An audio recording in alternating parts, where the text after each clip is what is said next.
Assalamualaikum warahmatullahi wabarakatuh. Kami dari kelompok 4, kelas A, Ekonomi Syariah, Fakultas Ekonomi dan Bisnis, Win Syarif Hidayatullah, Jakarta, izin mempresentasikan materi kelompok kami yaitu perilaku konsumsi Islam, pemikiran ekonomi Imam Al-Ghazali dan Imam Asy-Syatibi guna untuk memenuhi tugas mata kuliah Sejarah Pemikiran Ekonomi Islam. Sebelumnya, kami dari kelompok 4 terdiri dari 4 orang. Yang pertama, Irfan Azmi dengan NIM akhir 002, yang kedua Tiara dengan NIM akhir 005, yang ketiga Aida dengan NIM akhir 030, dan yang terakhir ada Rama dengan NIM akhir 027.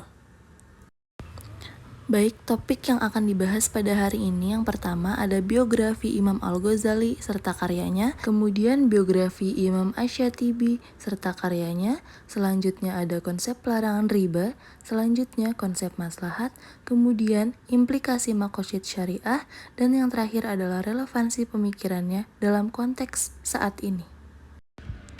Baik, yang pertama kita masuk ke biografi dari Imam Al-Ghazali. Imam Al-Ghazali dengan nama asli Abu Hamid Muhammad bin Ahmad At-Tusi Asy-Syafi'i Al-Ghazali. Imam Al-Ghazali lahir pada tanggal 14 Jumadil Akhir tahun 450 Hijriah atau 18 Desember tahun 1058 Masehi di Tus, yang pada masa itu wilayah Tus masuk ke dalam wilayah Khurasan, Persia, atau yang saat ini dikenal dengan Iran.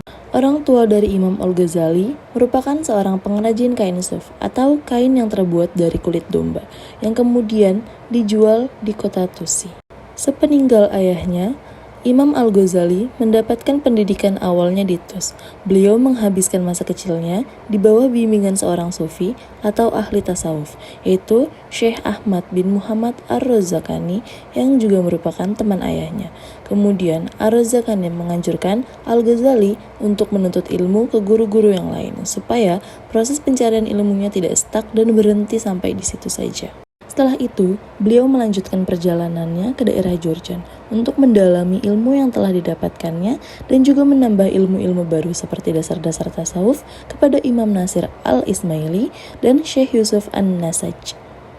Selanjutnya, beliau meneruskan pencarian ilmunya ini di An-Nizamiyah, yang merupakan sebuah madrasah di mana salah seorang pengajarnya merupakan seorang ulama besar pada saat itu, yaitu Imam Al-Haramain Diyauddin Al-Juwaini, yang selanjutnya juga Imam Al-Juwaini ini menjadi guru beliau di bidang ilmu kalam dan mantik.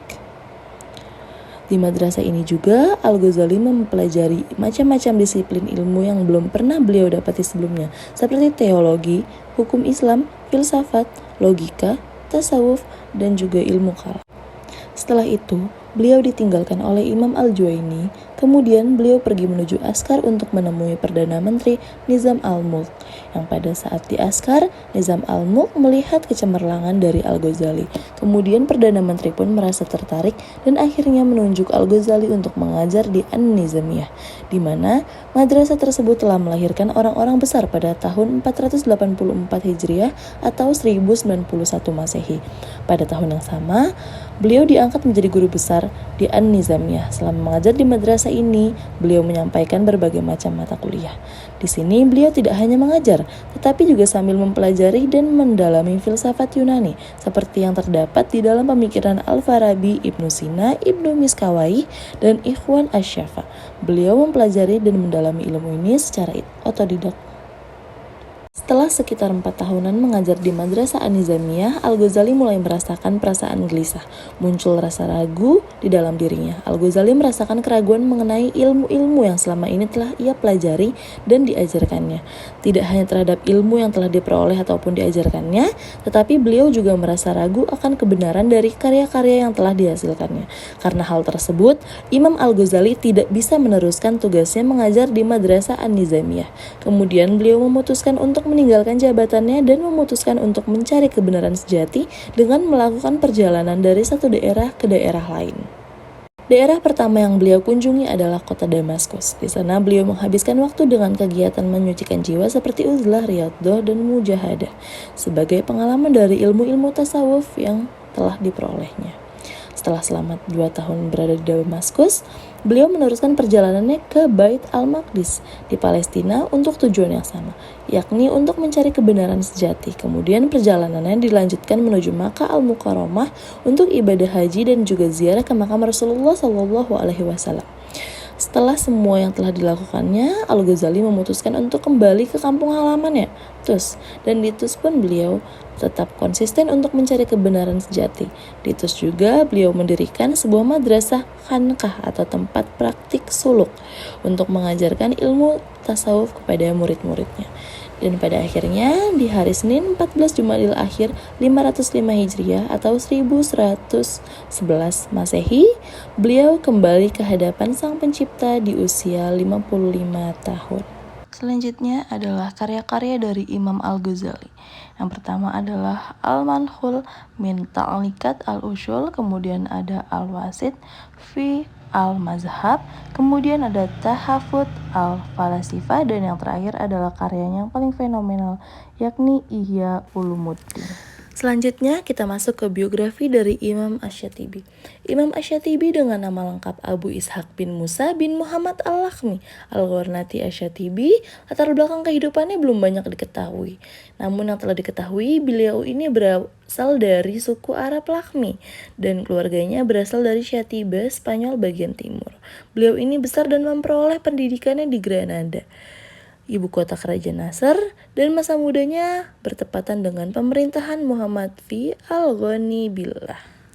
Kemudian diketahui Imam Asy-Syatibi ini memulai aktivitas ilmiahnya dengan belajar dan mendalami bahasa Arab dengan Abu Abdillah Muhammad ibnu Fakhar al-Biri, kemudian Abu Qasim Muhammad ibnu Ahmad al-Syabti, dan Abu Ja'far Ahmad al-Syakwari. Kemudian beliau mendalami ilmu hadis dari Abu Qasim Ibnu Bina dan Syamsuddin al-Tilimsani, kemudian ilmu kalam dan falsafah dari Abu Ali Mansur al-Zawawi, kemudian ilmu usul fikih dari Abu Abdillah Muhammad bin Ahmad al-Miqorri dan Abu Abdillah Muhammad ibnu Ahmad al-Syarif al-Tilimsani, dan juga ilmu sastra dari Abu Bakar al-Qurshi al-Hashmi. Kemudian selanjutnya adalah karya-karya dari Imam Asy-Syatibi. Di sini saya cantumkan 2 karyanya. Yang pertama ada Al-Muwafaqat fi Ushul Al-Syariah, kemudian ada Al-I'tisyam. Selanjutnya adalah konsep larangan riba. Secara bahasa, riba itu berarti tambahan. Kemudian secara istilah, riba itu berarti tambahan yang didapatkan tanpa adanya usaha. Dalam Islam, riba itu tidak dilarang secara langsung, tapi secara bertahap, karena praktik riba ini sudah menjadi tradisi yang sangat lumrah, terutama pada masyarakat Arab jahiliyah. 4 tahap pelarangan riba antara lain yang pertama, Islam menolak statement masyarakat bahwa riba merupakan bentuk tolong-menolong antara orang yang butuh dana dengan orang yang punya dana sebagai bentuk usaha dalam mendekatkan diri kepada Allah Subhanahu wa taala. Tahap kedua, Allah Subhanahu wa taala menggambarkan bahwa riba adalah perbuatan yang sangat buruk seperti yang tertera dalam Quran surat An-Nisa ayat 160 sampai 161. Kemudian tahap ketiga, Allah Subhanahu wa taala mengharamkan riba karena para pelaku riba memperoleh tambahan yang sangat banyak, seperti yang tertulis dalam Quran surat Ali Imran ayat 130. Dan tahap keempat, Allah Subhanahu wa taala telah mengharamkan segala macam jenis praktek riba dengan mutlak sebagaimana yang tertuang dalam Quran surat Al-Baqarah ayat 278 sampai ayat 279. Bismillahirrahmanirrahim. Oke, selanjutnya saya akan menjelaskan konsep maslahat.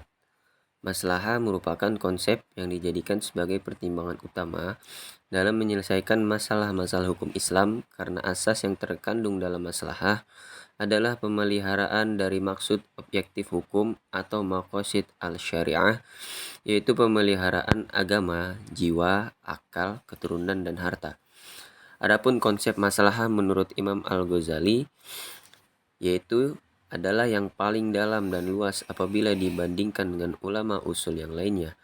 Imam Al-Ghazali mendefinisikan maslahah sebagai berikut, bahwa dalam pengertiannya yang esensial atau aslan, maslahah merupakan suatu ekspresi untuk mencari sesuatu yang berguna atau bermanfaat, atau menyingkirkan sesuatu yang keji atau mudorot. Namun bukan ini yang kami maksudkan, sebab mencari manfaat dan menyingkirkan mudorot merupakan tujuan atau maqasid.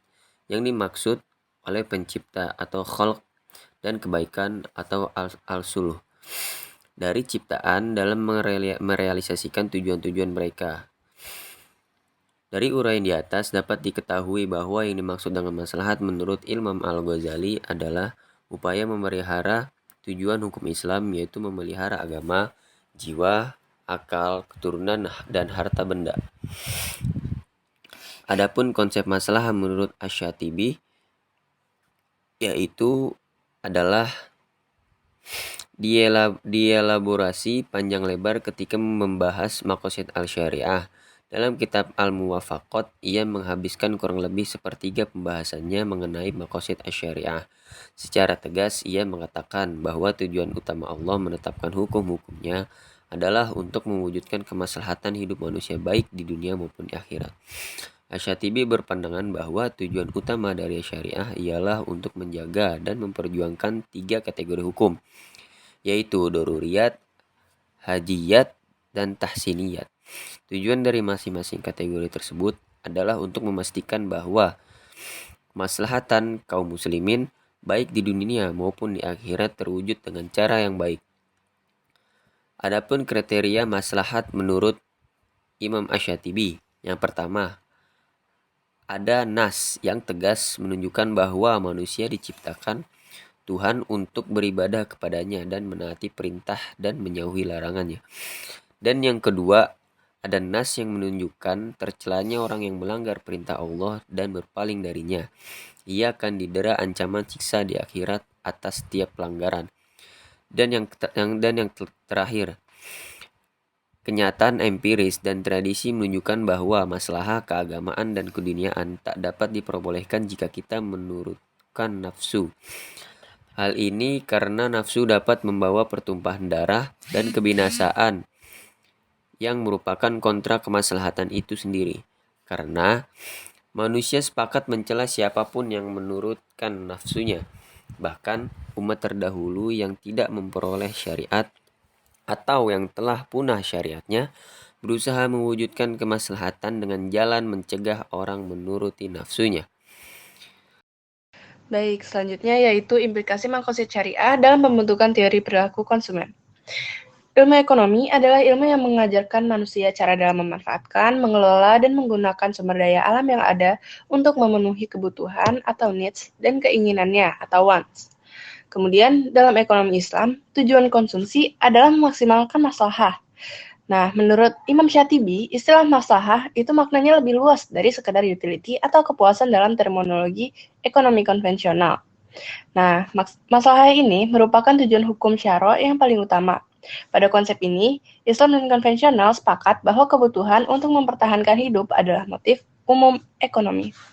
Kemudian, berdasarkan buku Profesor Ais Amalia, implikasi maqasid ini dibagi menjadi 5, yaitu ada yang pertama ada tujuan aktivitas ekonomi individu. Nah, seluruh aktivitas ekonomi yang mengandung kemaslahatan bagi umat manusia disebut sebagai kebutuhan atau needs. Kebutuhan inilah yang harus dipenuhi. Pemenuhan kebutuhan atau fulfilling needs merupakan tujuan aktivitas ekonomi dan pencarian terhadap tujuan ini adalah kewajiban agama. Oleh karena itu, manusia berkewajiban untuk memecahkan berbagai permasalahan ekonominya. Nah, kemudian yang kedua ada efisiensi. Nah, efisiensi ini yaitu melakukan yang terbaik dengan apa yang kita miliki. Dibandingkan dengan hal ini, dalam konteks ilmu ekonomi Islam, efisiensi ini mungkin bukan perhatian utama. Sifat yang membuat disenangi atau desirability memiliki kedudukan yang sama penting dengan efisiensi. Nah, desirability senantiasa ditentukan oleh maslahah. Kemudian, yang ketiga ada wants and needs. Nah, seluruh hasrat manusia tidak bisa dijadikan sebagai needs atau kebutuhan. Hanya hasrat yang memiliki maslahah atau manfaat di dunia dan akhirat yang bisa dijadikan sebagai needs. Dengan demikian, konsep wants adalah konsep yang bebas nilai, sedangkan konsep needs adalah konsep yang tidak bebas nilai. Nah, kemudian untuk yang keempat, yaitu ada maslahah vs utilitas. Teori ekonomi konvensional menggambarkan utility atau nilai guna sebagai sifat barang atau jasa untuk memuaskan keinginan manusia. Dan ini berarti bahwa setiap orang harus menentukan tingkat kepuasannya berdasarkan kriteria yang diciptakannya sendiri. Dengan kata lain, kepuasan ditentukan secara subjektif. Sedangkan dalam ekonomi Islam, yang menjadi sifat atau kekuatan barang atau jasa untuk memenuhi kebutuhan hidup manusia di dunia adalah maslahah, yang memiliki konsep yang objektif terhadap perilaku konsumen karena ditentukan oleh tujuan atau makosid syariah. Dan yang terakhir, yang kelima, yaitu adalah pembelanjaan. Dalam ekonomi Islam, para konsumen pertama kali harus mengalokasikan pendapatan mereka di antara dua jenis pengeluaran, yaitu yang pertama pengeluaran di jalan Allah Subhanahu wa taala dan pengeluaran yang ditujukan untuk memperoleh keuntungan duniawi secara langsung. Pengeluaran di jalan Allah Subhanahu wa taala mempunyai beberapa implikasi terhadap berbagai kebijakan makroekonomi dalam konteks tabungan, investasi, pertumbuhan, distribusi pendapatan, pengangguran, inflasi, dan sebagainya. Selanjutnya akan dijelaskan oleh rekan saya. Oke, berikutnya ada relevansi pemikiran dalam konteks saat ini. Sekarang ini aktivitas konsumsi hanya mengedepankan keinginan tanpa melihat apakah barang atau jasa tersebut merupakan sebuah kebutuhan yang penting. Konsumen berkompetisi untuk meningkatkan utilitasnya masing-masing tanpa melihat aspek spiritual maupun sosial di sekitarnya. Sehingga falah yang menjadi tujuan hidup itu sulit untuk mereka capai. Dalam ekonomi konvensional maupun Al-Ghazali mengemukakan hierarki kebutuhan yang meliputi primer, sekunder, tersier, atau dalam bahasa lainnya ada daruriyah, hajiyah, dan tahsiniyah. Dalam memenuhi kebutuhan tersebut, konsumen selalu mencari barang atau jasa yang memberikan utility paling tinggi. Yang membatasinya hanyalah budget constraint untuk konvensional atau modalnya, dan kalau di Al-Ghazali itu tidak kikir atau berlebihan. Nah, pemikiran Imam Al-Ghazali ini bercerita mengenai evolusi pasar, yaitu bahwa pasar berfundamental pada kekuatan permintaan dan penawaran untuk menentukan harga dan laba. Teori ini menunjukkan bahwa harga dari sebuah produk ditentukan oleh permintaan dan penawaran yang hingga sekarang kita masih menganut hal tersebut. Pemikiran lainnya mengenai peranan penting sebuah negara atau pemerintah sebagai pelindung dari masyarakat juga masih relevan hingga saat ini. Kita bisa melihat dari peristiwa yang belum lama terjadi, yaitu krisis langkanya minyak goreng dari pasar. Pada saat itu, pemerintah berjuang untuk tetap bisa memenuhi kebutuhan dari masyarakatnya dalam melakukan kebijakan DMO dan juga PMO, yaitu Domestic Market Obligation sama Price Market Obligation. Maka dari itu, negara memang begitu penting untuk bisa mengatur pasar agar tetap terjadi keharmonisan di masyarakat yang ada di negaranya atau pemerintahannya. Lalu jika di pemikirannya Al-Shatibi juga ada beberapa yang masih relevan di saat ini, yaitu mengenai konsep maksud al-syariah itu cukup relevan sama ilmu di manajemen kontemporer dalam salah satu konsep, yaitu konsep motivasi.